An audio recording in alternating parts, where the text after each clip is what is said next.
Okay, ready na ho ba kayo para sa ating topic ngayon?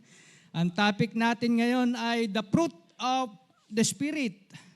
Okay? The fruit of the Spirit. Pero bago po yan, i-review po muna natin yung pinag-aralan natin last week. Last week po ay pinag-aralan natin kay Pastor Anthony ay yung the acts of the, naalala pa ho ba nyo yan?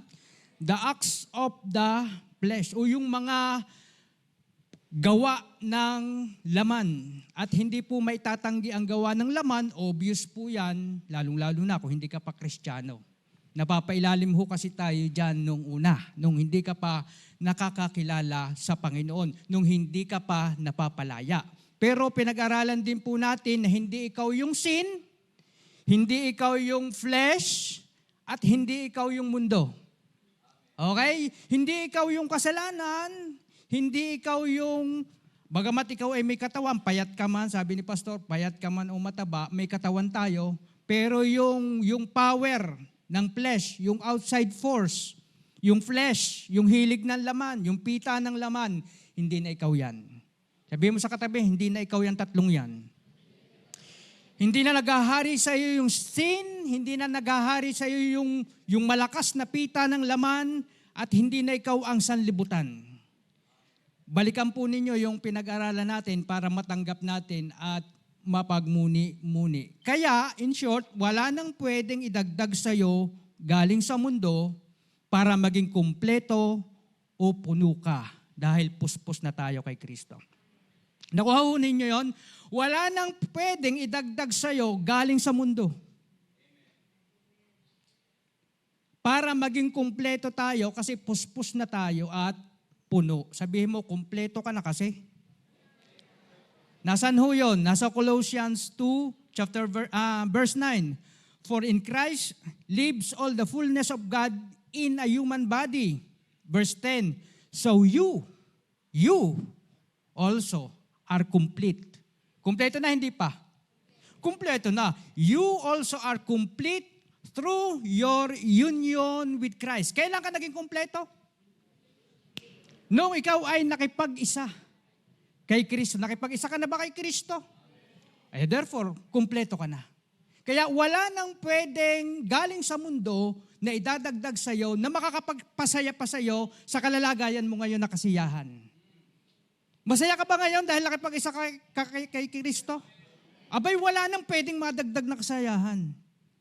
Kasi kumpleto ka na. Kung sa biyahe ng bus, puno na hindi ka na pwedeng sumabit. Wala nang pwedeng idagdag sa'yo. You are complete through your union with Christ, who is the head over every ruler and authority. Kasi ang ibig pong sabihin ng complete, ini-establish po natin dito ang buhay ng isang Kristiyano ngayon. Okay po, ini-establish natin na tayong na kay Kristo ay kumpleto na. Hindi ka na pwedeng dagdagan, hindi ka na pwedeng bawasan, walang makababawas niyan sapagkat si Kristo mismo ang nagpuno sa iyo. Sabi doon, ang ibig sabihin ng salitang complete ay pleres. To make replete. Anong ibig sabihin ng replete? Binigyan ka abundantly, hindi tingi-tingi. You are abundantly provided. Yung replete, ibig sabihin ikaw ay fully furnished na. Sa isang tahanan na ginawa, pag sinabing tatahan ka na lang, yun ay fully furnished. Tama ba? Wala ka nang idadagdag, meron ng rep. May TV na yon, baka 3 pa ang TV noon. Lahat ng kwarto may TV, pati CR mo may TV. Wala nang cellphone. So complete ka na, ikaw ay furnished, ikaw ay satisfied na, ikaw ay finished na. At the same time, si Jesus ay nasisiyahan sa iyo sa pakikipagkaisa sa iyo. Alam mo bakit?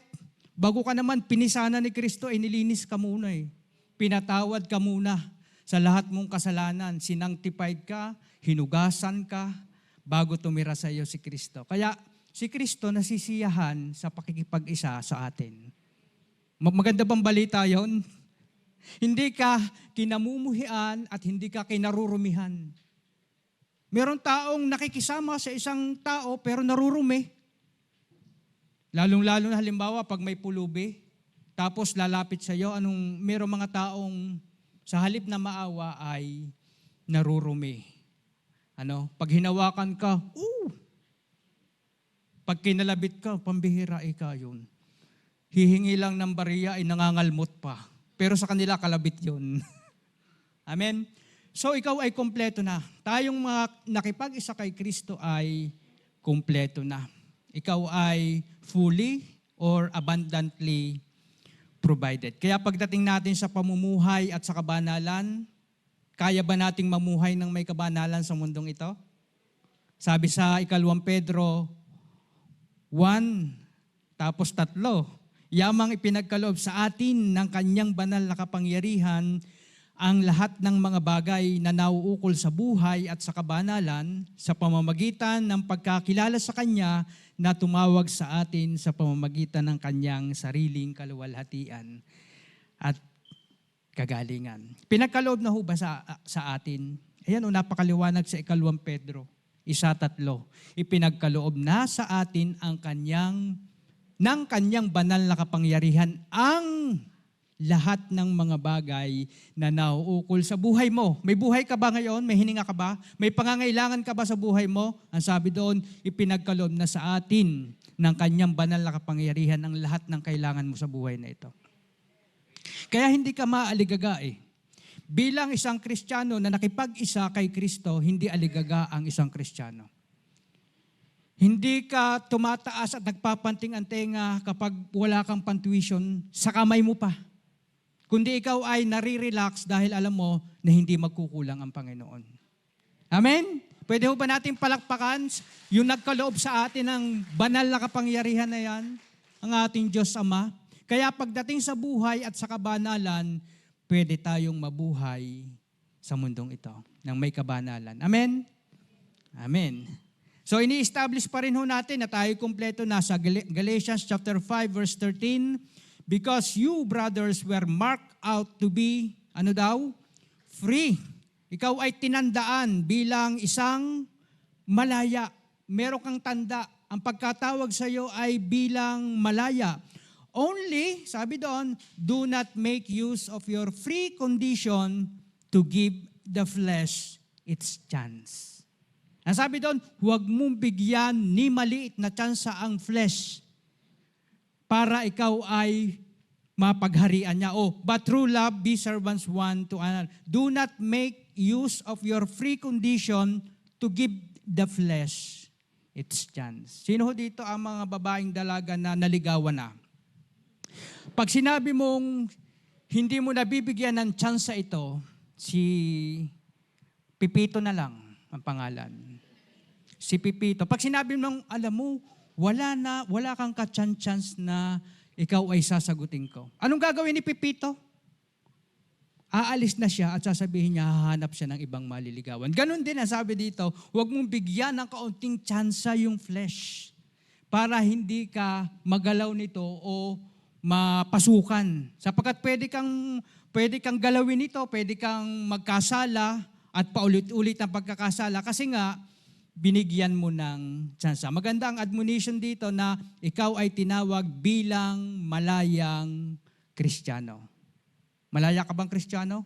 Tinawag ka ba para maging malaya? Yes. Si Jesus ang nagmarka sa iyo, sa ating lahat para maging malaya. Kasi marami din naman sa iglesia ang hinahanap ay si Kristi, hindi si Kristo.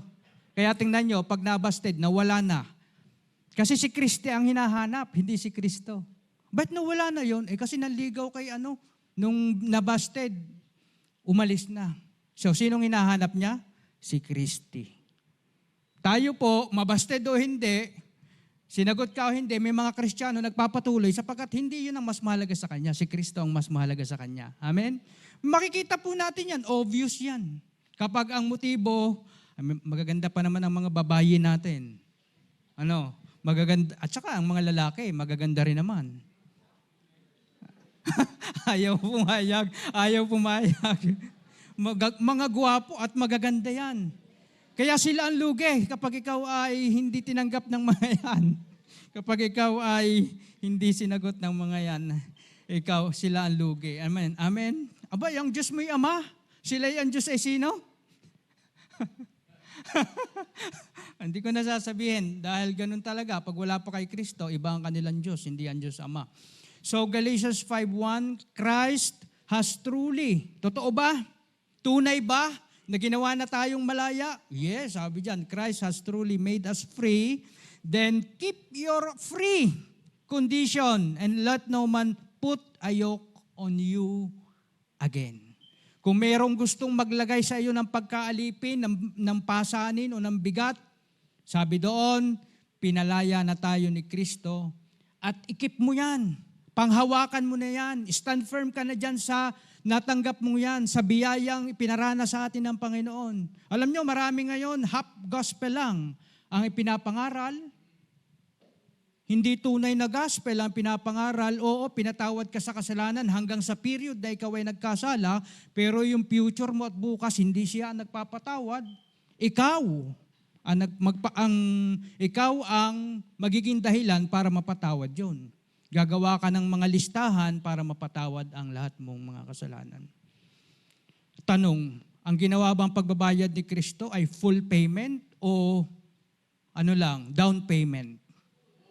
Full payment po ang ginawa niyang kasalanan. Lahat ng kasalanan na sa libutan, nung dinala ni Kristo, kasalanan mo noon, ngayon at bukas. Hindi pa nga tayo pinapanganak nung mamatay si Kristo, binayaran ang ating mga kasalanan. Amen? Kaya doon ho tayo sumasampalataya sa galing ng ating tagapagligtas. Opo, magkakasala pa rin tayo every second, or bukas, o kanina, kahapon, pero ang bisa po ng kapatawaran ay sa pamamagitan ng dugo ni Kristo. At yun po ay patunay na siya ay nagtagumpay, siya po ay nakaupo na sa langit at wala nang tsansa pa o hindi na siya babalik muli dito para magbayad ng ating mga kasalanan. Kasi successful ang pagbabayad ni Kristo ng ating lahat ng utang at babayadan pa. Sama-samang binayaran ng ating mga kasalanan. Ewan ko yung utang nyo sa tindahan, pero yun, babayaran nyo yun. Kumuha kayo ng corned beef, babayaran nyo yun. Ay, iti kasama sa finished work ni Jesus Christ. Ba, hindi. Babayaran mo ang utang. Babayaran mo ang utang mo. Hindi ka na alipin ng kasalanan, hindi ka na alipin ni taning, may kalayaan ka na because Christ has truly made us free. Meron ka ng kalayaan sa law. Hindi ka na kailangang atangan pa para ikaw ay maging mabuti. Tayo ay pinalaya na tunay ni Kristo. Kaya dito po sa ating topic na ito, the fruit of the Spirit, makikita po natin dito na merong ibang pamumuhay na nais i-impose si Apostol Pablo, hindi ito from the law. Since the beginning ng creation, ang tao ay nagkasala hanggang sa panahon ni Kristo, nagkakasala ang tao hanggang sa panahon natin, pero may ibang way of living. Meron sinasabi dito, kaya si Pablo hirap na hirap ding magpaliwanag dito sa mga Galatians na kayong mga nagsimula sa pananampalataya, huwag kayong magtatapos sa gawa. Sabi doon, the fruit of the Spirit, Galatians chapter 5, 22, verse 26, yan lang po ang pag-aaralan natin. Basahin niyo po sa inyong utak at sa inyong mga labi ng mahina. But the fruit of the Spirit is love, joy, peace, forbearance, kindness, goodness, faithfulness, gentleness, and self-control. Against such things, there is no law. Those who belong to Christ Jesus have crucified the flesh with its passion and desires. Since we live by the Spirit, let us keep in step with the Spirit. Last verse, let us not become conceited, provoking, and envying each other. Ine-emphasize ni Pablo dito na sa Galatians 5:18, may bago na may bagong new way of living. You are led ngayon by the Spirit. 5:18 po ng Galatians. Sabi doon, meron ng nais manguna sa atin ngayon. Hindi na yung law na yan. Tapos na yung era ng law yan. Obsolete na yan. At hindi na patino ang mga tao dyan. But you are led by the Spirit. You are not under the law. Meron ng bagong pinagpapasakupan ngayon ng tao. Ano yon? Leading by the Spirit. Sabi sa Romans 8:14, for all who are led by God's Spirit are God's children. God's children ka ba? Ay di ang nangunguna sa iyo ay ang Espiritu ng Diyos. Napakaliwanag po niyan. Kung gusto mong pangunahan ka ng banal na Espiritu, o rather, kung ikaw ay anak ng Diyos, ikaw ay pinangungunahan ng Espiritu Santo. Bakit Espiritu Santo? Bakit siya ang naglilid sa atin? Bakit hindi yung law? Ang law ay mabuti. Ang law ay tama. Walang law na pangit. Good yan, good. Kung susundin mo ng lubusan. Pero dahil nga ang tao ay kapos, kaya ang law ay hindi na-satisfy. Ang law ay ikaw ay kulang, ikaw ay kapos, hindi mo naabot ang kaluwalhatian ng Diyos, na ang law ang siyang standard na binigay, ikaw ay kapos at hindi nakarating o hindi nakaabot sa kanyang kaluwalhatian. Pero ito pong law, sabi doon, against such things, there is no law. Yung fruit of the Spirit, hindi siya under ng law. Kasi ang law, pang mundo lang. Pero yung fruit of the Spirit from above. Nakuha ninyo? Hindi kasi siya may express mo sa pamamagitan ng law, ng rules, ng standard. Ang law kasi may standard eh. Meron siyang pamantayan na pag naabot mo, yun na lang. Pero yung fruit of the Spirit, ibang level ito. Pag-aaralan po natin, ibang level siya kasi hindi ka i-condemn kung ang ini-express mong love ay ganong kalaki, ganong kaliit, ang self-control mo ngayon ay hindi masyadong malakas. Ano? Mayroong lechon dito, ha? Mayroong lechon. Kaya lang parang mataas ang BP ko ngayon. Pero meron namang lasartan. Okay lang yan. Hindi ka i-condemn niya doon sa level, kagaya sa law, pag hindi mo naabot, kapos ka na. Dito sa fruit of the Spirit from above, no condemnation. Amen? Ito, pag-aaralan natin. Sabi dito, ini-emphasize niya na hindi na yan ang nangunguna sa atin. Ngayon, sabi niya, tingnan natin kung ano baga ang magiging resulta ng mga taong pinapatnubayan ng Espiritu Santo rather than the law. Sino ba yung mas makikita mong sumusunod sa Diyos? Yung mga sumusunod sa kautusan o yung sumusunod sa pangunguna ng banal na Espiritu? Gustong patunayan ni Apostol Pablo batik ka, mayroong pangungunang bago. Ito'y pangunguna ng Espiritu Santo sa buhay natin na mga nakipag-isa na kay Kristo. Tingnan natin kung ano yung resulta. Unang resulta po, result of a Spirit-led life, yung bagong buhay, nakakaiba. Kasi mismo si Apostol Pablo, kakaiba ito eh. Itinuturo niya ang kakaiba, radikal, hindi natural, sapagkat galing siya sa law. Teachers of the law si Pablo, hindi yan ang original na itinuturo ko, kakaiba, buhat sa Panginoon, revelation from God. Sabi doon, tingnan natin, yung pinapatnubayan ng Espiritu Santo nagbubunga. May bunga. Ano yung bunga? But the fruit, sa verse 22, but the fruit of the Spirit is love, joy, peace, forbearance, kindness, goodness, faithfulness, gentleness, and self-control. And against such thing, there is no law. Hindi po parehas ang gifts sa fruits. Kasi may gifts eh. May calling tayo. Tingnan niyo po yung gifts ng Spirit. Babasahin po natin sa unang Korinto 12, pero hindi na po natin yan babaybayin. Pero pinagkakalooban ng isang Kristiyano ng gifts. Sabihin mo nga, regalo. Binibigyan tayo ng gifts. Yan, yung mga word of knowledge, word of wisdom, merong nakagagawa ng miracles, merong nakakapagsalita ng iba't ibang wika, meron namang naregaluhan na nakapagpapagaling pag pumunta sa may sakit, ipinag-pray, gumagaling. Regalo po yan. Hindi ang galing ay si Mang Kepweng. Galing po sa Diyos yan, yan ay regalo ng Diyos. Meron din naman sa pagtuturo. Amen? Pagtuturo, meron din naman sa pagtulong. Meron din naman sa pangangasiwa o pangangalaga ng iglesia. Ang lahat pong yan ay gifts. Ngayon, ba't hindi nasama yung mga musician at saka yung mga nag-PowerPoint, yung multimedia? Kasi nga po, during that time, na panahon ni Apostol Pablo, ay nasa house church pa lang sila.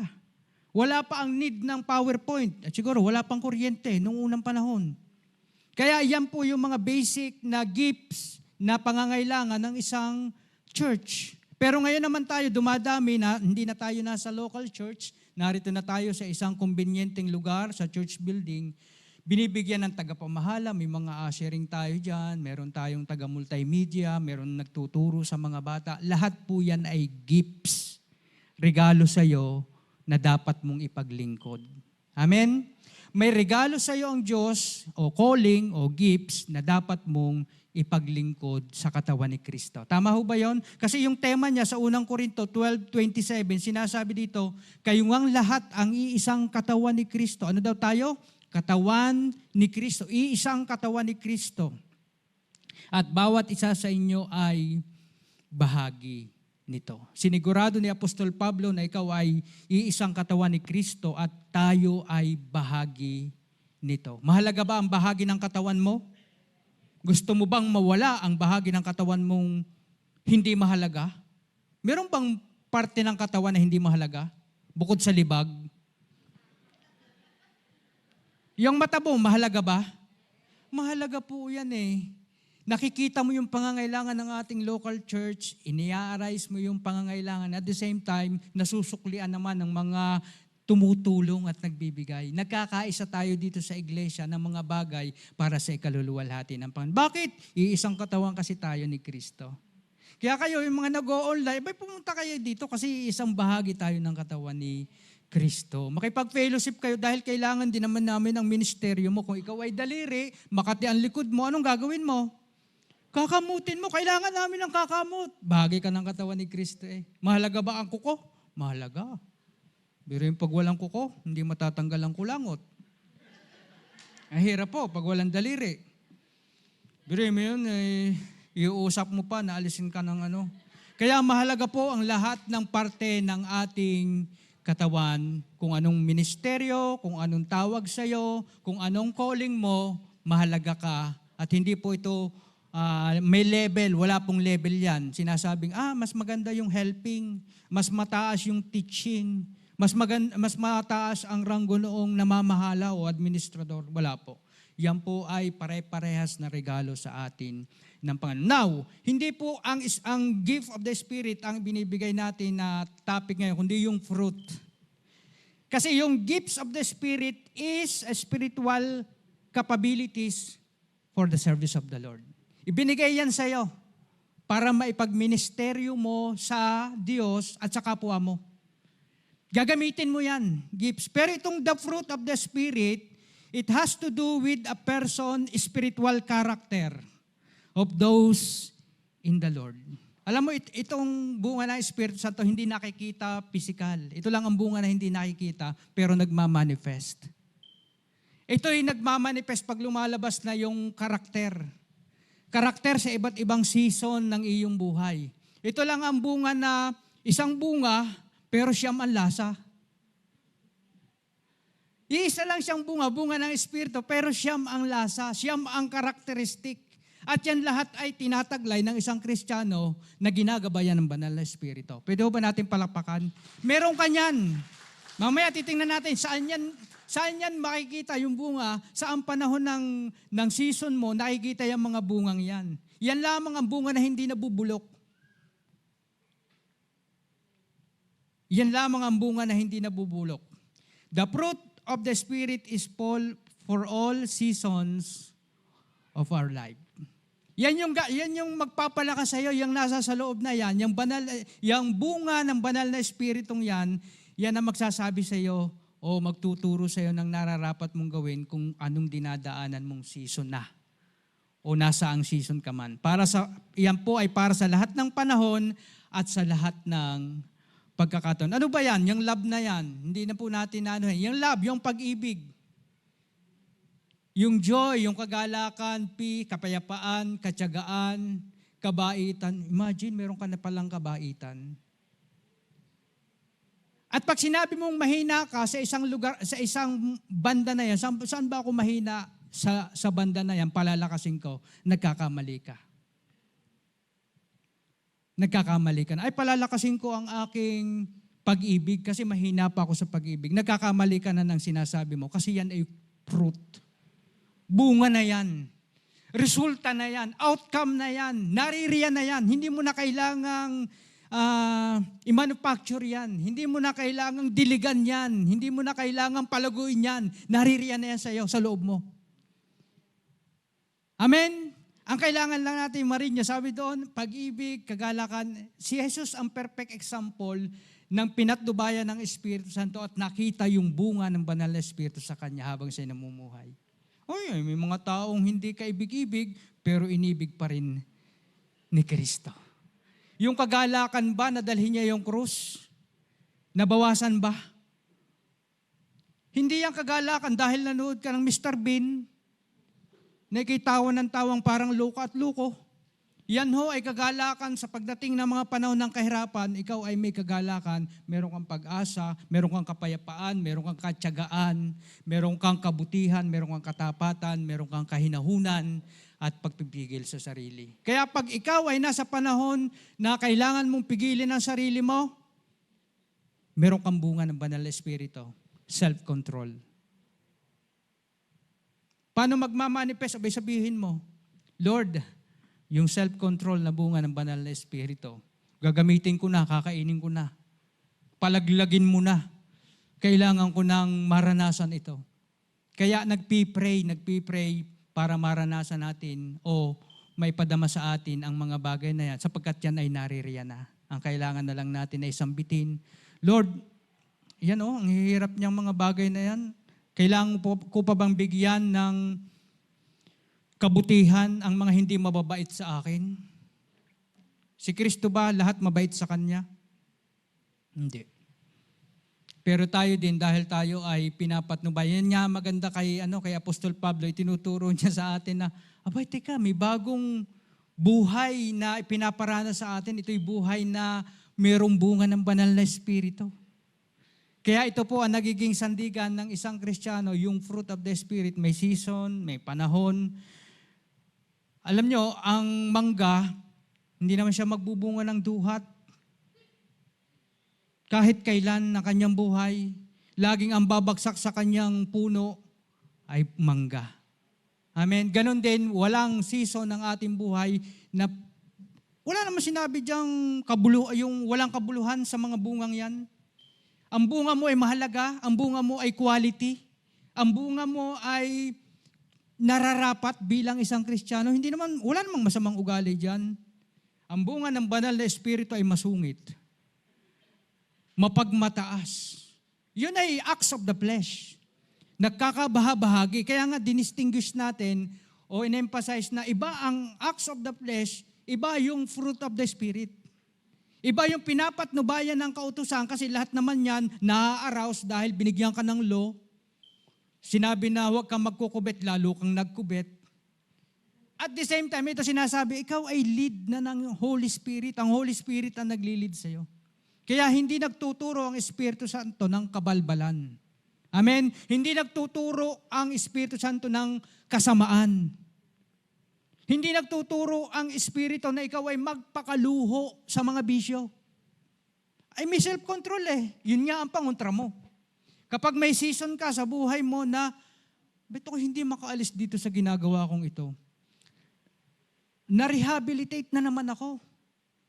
Bakit ganun pa rin? Bumabalik-balik pa rin ako sa issue na ganun. Kasi nga, inalis ka lang doon sa lugar na ikaw. Di ka pag nirehabilitate ka, nasa isa kang lugar. Pag drug dependent ka. Inalis ka lang doon sa presence ng substance. Pero kapag ikay pinalaya na at narurong ka na naman, babalik ka doon kasi ikaw ay, anong tawag doon? Atat na atat, yung nangangatal ang alam naman nyo. Adik na adik ka na, nangangatal ang baba mo kasi addicted ka sa isang substance. Pero dahil sa biyaya ng Diyos, dahil sa fruit of the Spirit, nakapagpipigil na tayo sa ating sarili. Laban sa mga bisyo. Ano yung mga bisyo? Yung walang lantas na pag-iinom, mga orgies. Hindi ko na po iisa-isahin yung sinabi ni Pastor. Nagpa-party-party. Yung saksakan ang pagpapakalasing. Kasi nga, yung iba, basta may alak, tama. May bala kaya hindi nawawala yung gang rape Hindi nawawala. Sabi ni Pastor, gumaganda kapag dumidilim. Kapag kumakapal ang makeup. Pero dahil tayo may self-control, napipigil na natin ang sarili sa pagpunta sa mga lugar na yan at tanging ang Espiritu Santo lamang ang makapagbibigay sa iyo ng tagumpay laban sa mga bagay na yan. Amen? Hindi kaya ng rehabilitation program. Kami po ay nagturo din sa mga doon sa kami ni Natatay, ni na Pastor. Nagturo po kami pero almost napakababa ng porsyento ang nagpatuloy na hindi bumabalik sa paninigarilyo at sa lahat ng uri ng bisyo. Si Kristo lamang ang makakapagpalaya sa atin ng lubusan. God has truly made us. Kaya ito may bago. Sa panahon ng kailangan mo ng pag-ibig, magbubunga ka. Huwag ka mag-alala. Lord, natatakot po ako. Wala akong kapayapaan. Magkakameron ka ng kapayapaan. Nasa iyo ang bunga ng banal na Espiritu. Lord, may panic attack ako ngayon. Kumalma ka. Kumalma ka lang. Kalma. Kumalma ka lang. Ang banal na Espiritu ang bahala sa iyo. Magmamanifest yan. During suffering, pag may nawalan tayong mga mahal sa buhay, binibigyan ka ng kapayapaan, inaaliw ka. Bukod sa ating mga kasamang nakikiramay at nakikidalamhati, ang banal na Espiritu ang higit na kumikilo sa kaloob-looban mo. Oo, iba ang hagpos ng mga kaibigan mo, iba ang hagpos ng pamilya mo, pero ibang-iba ang bunga ng banal na Espiritu. Meron kang kapayapaan, meron kang sound mind na, dumadaan ako sa season na ako'y namatayan. Namatayan kami ng aso, 3 months ago, December, January, February, March. Pero kino-comfort kami ng Panginoon. Amen. Binibigyan tayo ng lakas ng loob na, nasa season ka niyan, bibigyan kita ng katyagaan. Panahon na kailangan mo ng kabaitan, bibigyan kita ng kabaitan. Kaya hindi mo ile-level yung tao, kala ko ba may bunga ng banal na Espiritu yan? Bakit yan ay ganyan ang arte, kung mag-inarte? Teka muna, hindi naman yan siya nag-manufacture para sabihin mo na siya yun. Yan ay bunga ng banal na Espiritu. Hintayin mo na talagang ma-develop sa kanyang sarili yung talagang kahinahunan, gentleness. May mga taong mahinahon, meron din naman taong hyperactive. Mahinahon ka sa lahat ng panahon. Nakakapagpigil ka sa sarili. Kaya nga si Jesus po ang perpektong example ng isang buhay na pinapatnubayan ni Kristo. At ini-endorso din po ito sa atin ni Apostol Pablo na, teka, may bago na nga ito na ang bago. Pangungunahan tayo ng banal na Espiritu. Kaya sabihin mo, normal sa iyo ang bunga ng Espiritu Santo. Dati, sa anong normal sa atin? Lagi tayong galit, lagi tayong masungit, lagi tayong nagbubunganga. Yun ang nakikita natin. Pero hindi natin sasabihin na yun ay nawala na. Baka meron pa rin nagbubunganga. Intayin mo yung bunga ng banal na Espiritu habang siya ay nakikipag-commune sa Diyos. Hindi mo pwedeng sabihin, ano ba naman, ang tagal naman ng niyan. Ang tagal naman ng resultang yan, gustong-gusto ko nang kainin, bakit naman wala? Personal po yan, karakter po natin yan. Amen, meron tayong sari-sariling karakter na ginagawa ng Espiritu Santo upang kanyang malubos ang pagkatawag sa atin. Amen. Victory, sabi doon, ano pa yung resulta ng isang buhay na pinapatnubayan ng Espiritu Santo? Meron ka ng victory over sin. Sabay-sabay nga po natin sabihin, victory over sin. Paano nasabi yun? Kasi sa verse 24, those who belong to Christ Jesus have crucified the flesh with its passion and desires. Ano daw pong nangyari ng mga nakipag-isa na kay Kristo? Those who belong. Ibig sabihin pala, may dalawang grupo ang tao. Those who belong at yung hindi pa. Belong ka na ba kay Kristo?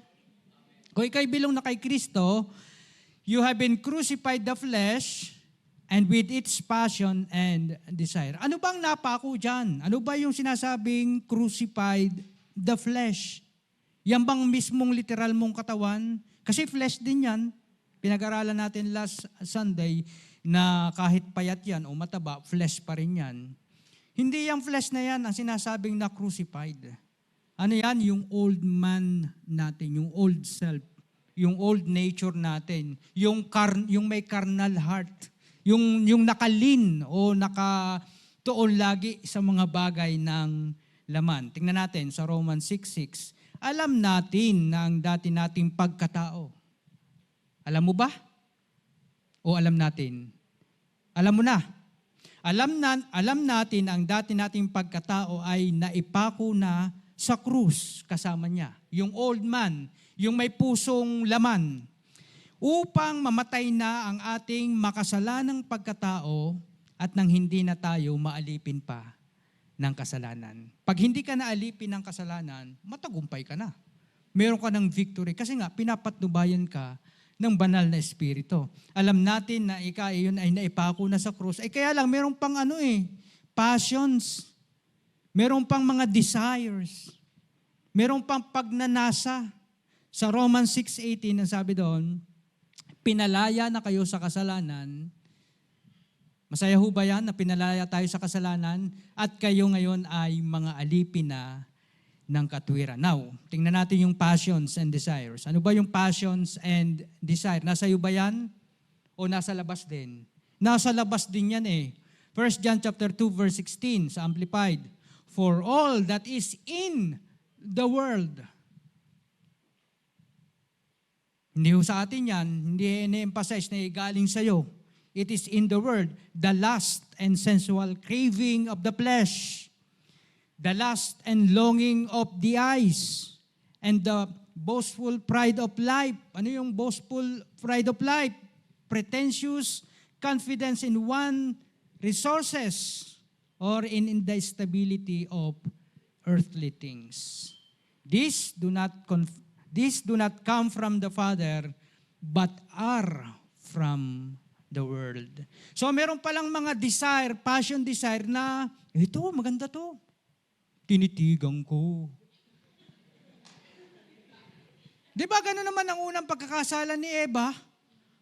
Tinitigan niya, akala niya may mas maganda pang ginawa ang Diyos beside doon sa ginawa sa kanila.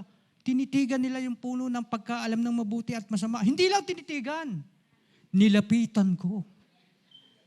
And the rest is history. Kaya lahat ng mankind ay bumagsak kasama tayo. Sapagkat sa isang kasalanan ay pumasok ang kamatayan. Kaya nga, pasalamat tayo, may buhay tayo ngayon. Sabi doon, meron pa rin yan. Hindi yan nawawala. May lust of the flesh pa rin.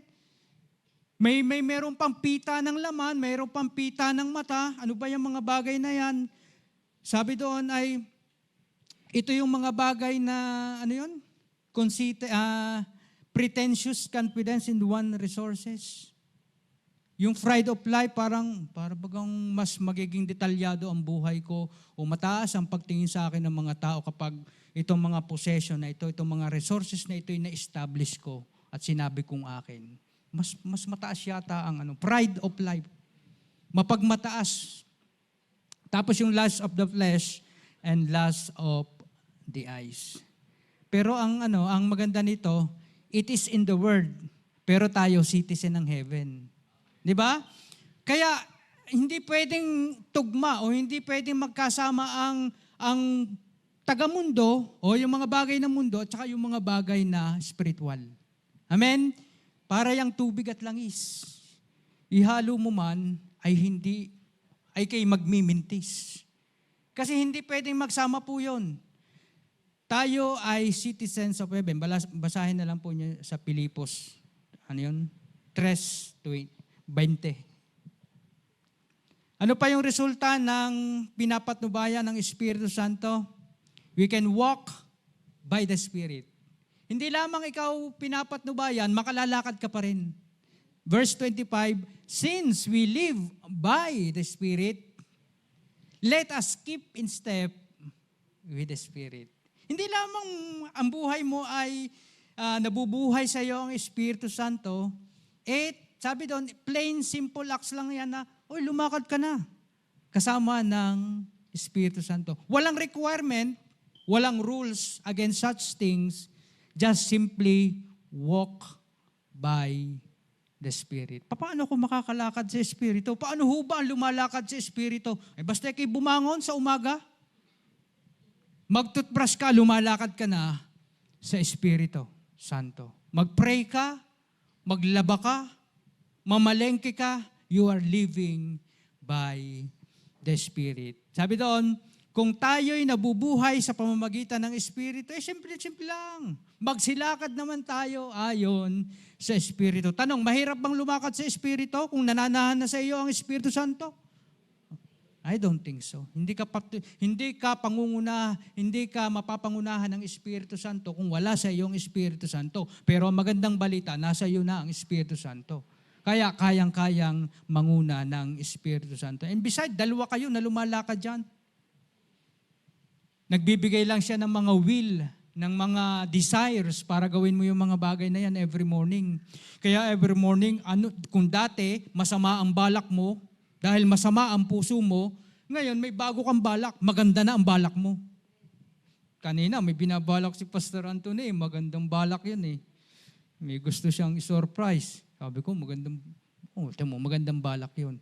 Ikaw din, tayong lahat may magandang balak. Amen? Anong magandang balak mo ngayon? Bukod sa pag-ESM, dahil malamig doon. Magandang balak yan, wala akong masama dyan. Pumunta kayo ng SM. Pero isa sigurado, yung SM, papagurin kayo. Tapos bibili kayo ng lahat ng produkto nila na available sila. Kaya nga, we got it all. Ibig ko sabihin, I say, walk by the Spirit and do not gratify the desires of the flesh. Galatians 5, just walk by the Spirit. Timo, hindi mo na mapapansin yung mga desires of the flesh. Ganun lang ba kasimple ang paglakad sa banal na Espiritu? Yes. Hindi tayo pinahihirapan. Walang condemnation, walang level ng paglakad. Kung iyan ka, kung ikaw yan, lumakad ka at makalalakad ka. And you will not gratify the desires of the flesh. Dati, ang dami mong rules, ang dami mong agenda sa buhay para huwag mo lang mag-gratify yung desires of the flesh. Ang dami mong naghihiwa ka ng blade para huwag ka lamang makatulog at maiputan ng ibong Adarna para hindi ka magkasala. Ang dami mong mga ginagawang ritual para ikaw ay hindi magkasala. Ang dami mong karning baboy na pinalampas para lang maging malakas ang iyong kuno ay Espiritu. Pero meron ka ng bunga ng banal na Espiritu. Punong-puno. Punong-puno. Hindi nagkukulang, hindi magkukulang sa lahat ng seasons ng buhay natin. Nandiyan ang bunga ng banal na Espiritu. Pipitas ka na lang. Hindi ka pa nga pumipitas, nararanasan mo na yung bunga ng banal na Espiritu. Pinamamanifest na sa iyo ng Espiritu, pinararamdam na sa iyo ng banal na Espiritu. Just simply do not gratify the desires of the flesh. Sabi doon, walk by the Spirit and do not gratify. Bakit? The flesh produces one kind of desires. Ito maganda din to. The flesh produces one kind of desires. Ano yung desires niya? Laban sa Espiritu. Magkalaban yung dalawang yan. And the Spirit produces another kind. And they are opposed to each other. Pero ang maganda nito, yung passions and desires at yung old nature mo kasamang napako ni Kristo. Wala nang naglalaban. Wala nang naglalaban sa loob mo para masunod mo o makalakad ka sa Espiritu Santo. Kaya yun nga sabi, may asong itim at asong puti na nag-aaway sa loob. Kapag masama ang gising mo sa umaga, pinakain mo yung itim na aso, kaya ikaw ngayon parang tigre, parang aso kang ulol na. Tumutulo ang laway. Ngaw-ngaw ka ng ngaw-ngaw, aw-aw ka ng aw-aw. Wala na pong ganun. Wala nang struggle kasi nga kasamang napako. Amen? Kasamang napako, pati yung passions and desires. Kaya iba na ang desires mo. The flesh produces one kind of desires. Sinabi nila, and the Spirit produces another kind, and they are opposed to each other. Romans 8:12, kung naninirahan sa inyo ang Espiritu ng Diyos na siyang muling bumuhay kay Kristo. Ang tanong, naninirahan na ba sa atin ang Espiritu ng Diyos? Yes. Siya ang muling bubuhay sa inyong mga katawang may kamatayan sa pamamagitan din ng kanyang espiritong naninirahan sa inyo. Ang sarap nun, ano?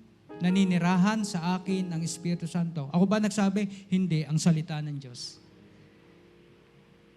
At kung naninirahan sa iyo ang Espiritu Santo na bumuhay kay Kristo sa mga patay, may kapangyarihan ba ang Espiritu Santo? Meron eh, binuhay yung patay. Ikaw pa kaya ang hindi ibangon kung ikaw ay natutulog? Halimbawa, tumulog ka kagabi, may kapangyarihan din siyang magbangon sa iyo upang makalakad ka kasama ng Espiritu Santo. Mayroon pong enabling power ang Espiritu Santo. Hindi lang po siya force, hindi lang siya lakas, hindi lang siya hangin. Hindi lang siya parang dove. Hindi po. Meron siyang kapangyarihan na magbangon at magpalakad sa atin. Amen? Ang maganda nito, hindi mahirap sa atin ang pagsunod o paglakad sa Espiritu Santo kasi may bago kang engine, may bago kang makina, meron kang bagong puso na nilagay sa iyo. A new heart I will give you, and a new spirit I will put within you. Nasaan na? Within you. Ano yung nasa within you? Yung new heart at saka yung bagong espiritu. Buhay na ang iyong espiritu, bagong-bago.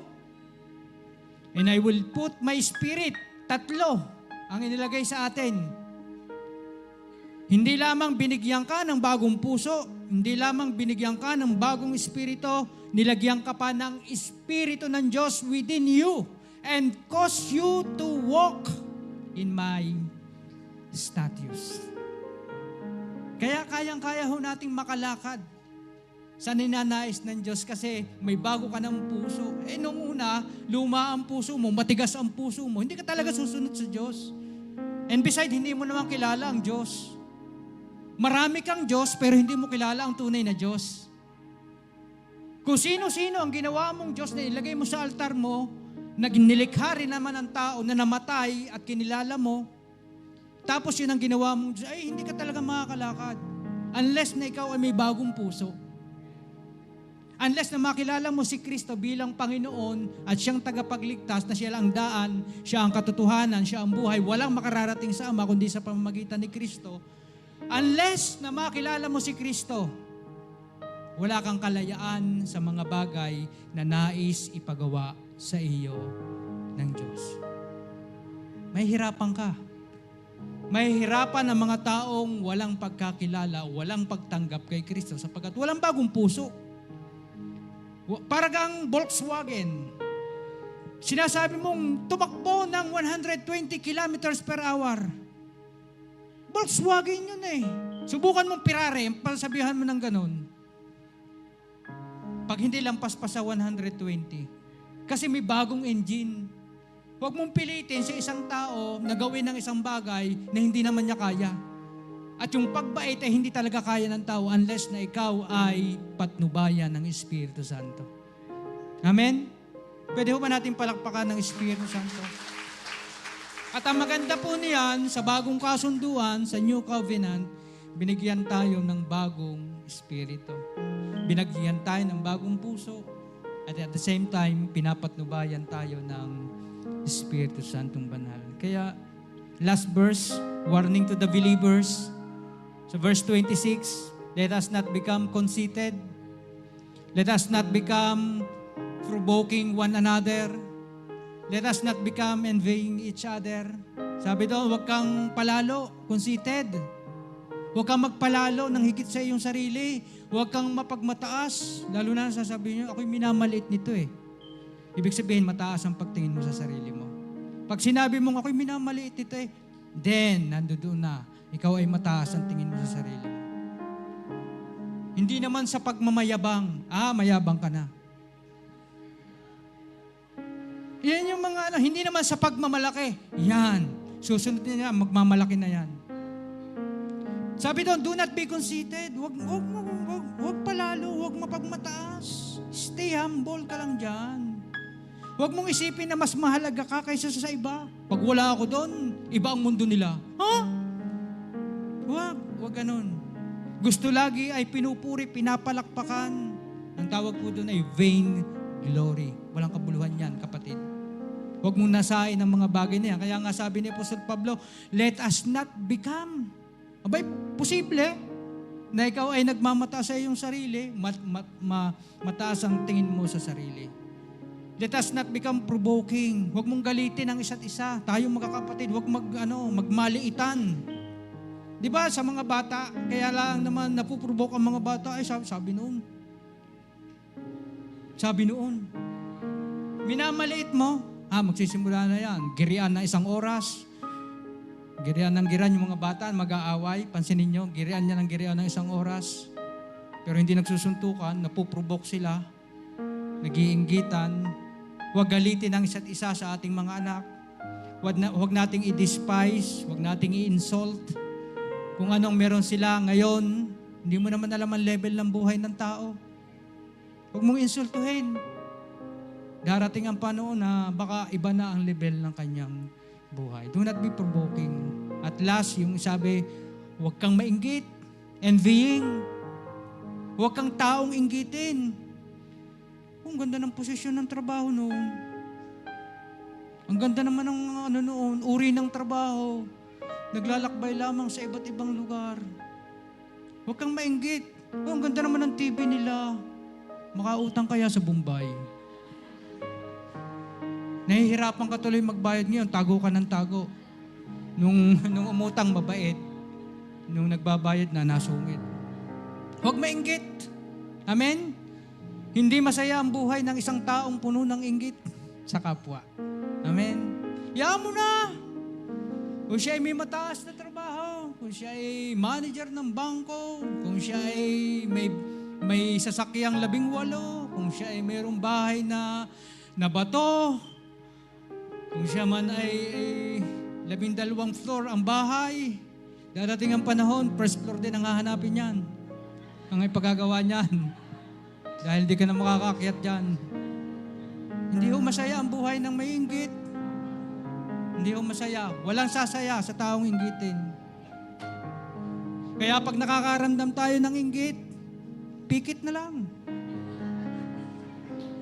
At manalangin tayo sa Panginoon na maalis ang mga bagay na ito. Amen? Pwede ho ba natin palakpakan natin ito? Pinupuri ka namin, Panginoon. Walang ibang masaya, magandang lugar, Panginoon, sa aming puso na Ikaw ay manirahan, banal na Espiritu. Sapagkat tunay na sa iyo, nasa amin ang bunga ng banal na Espiritu. In Christ, I have the fruit and leading of the Spirit. Hindi na po ito may itanggi, Panginoon. Hindi na po ito mawawala sa amin sapagkat ito ay bunga mo, Panginoon, hindi bunga namin. Nagmamanifest lamang sa paglakad namin sa seasons ng aming buhay dito sa mundong ito. Kaya natutuwa kami na humarap sa mundong ito, Panginoon, sapagkat daladala namin ang bunga mo. Hindi aming bunga. Bunga magmamanifest, bungang makikita, mararamdaman ng mga tao sapagkat kayo po ang pumapatnubay sa amin. Lord, mayroong mga taong naririto na bibigatan, may problema, may daladala sa mga balikat na parang ang hirap. Lord, wala po kaming solusyon, wala kaming pwedeng i-offer sa kanila, wala po kaming direction, wala kaming pwedeng bigay na guidance para sa kanila. Pero isa lamang ang susi sa lahat ng mga bagay na ito. Ikaw, Kristo. Ikaw, Kristo na Panginoon at tagapagligtas. Ikaw na Kristo na walang katulad. Kung ikaw ay tatanggapin, pananampalatayanan, ikaw ang solusyon sa lahat ng aming mga tanong. Ikaw ang solusyon sa lahat ng aming pangangailangan. Ikaw ang solusyon sa lahat ng problema ng aming buhay. Sapagkat sabi nga, ang sanlibutan ay nagbigay ng mga bagay, ng problema, pero ikaw, Panginoon, ay naparito para magbigay ng isang buhay na ganap, isang buhay na kasiyasiya, isang buhay na punong-puno ng pag-asa, punong-puno ng banal na Espiritu, Panginoon. Kaya ikaw na naririto ngayon, kapatid, ano man ang pangalan mo, ano man ang gender mo, o ikaw na nanonood ngayon, nasang man lugar ikaw, hindi malayo sa iyo sa Jesus. Siya'y kumakatok sa puso mo para tanggapin mo at papasukin bilang Panginoon, bilang tagapanguna ng iyong buhay. Kaya kung ikaw ay naririto ngayon at naririnig mo ang tinig na ito o napapanood mo, inaanyayahan kita ng isang panalangin ng pakikipagrelasyon, ng pagtanggap sa ating Panginoong Hesus. Sabihin mo, Panginoong Hesus, ako po ay makasalanan, ako po ay mapapahamak kung wala ka sa buhay ko. Naniniwala ako na kayo'y namatay sa krus para sa lahat kong kasalanan. Na tumigis ang inyong dugo para sa kapatawaran ng lahat kong kasalanan. Tinatanggap kita bilang aking Panginoon at tagapagligtas ng aking buhay. Salamat po, isinusulat mo ang aking pangalan sa aklat ng buhay at kailanmay hindi napapawiin pa. Salamat po sa buhay na walang hanggan. Sa pangalan ni Jesus. Amen. Amen. Amen. Kung yan po ay tinanggap ninyo, mga kaibigang naririto ngayon, sa mga nanonood, masaya po akong binabalita sa inyo na kayo po ay pinagkalooban ng Panginoon ng buhay na walang hanggan. Sapagkat ang buhay na walang hanggan ay walang bayad. Pananampalatayanan po lamang natin ang tinapos na gawa ni Kristo. Siya naman talaga ay nag-aalay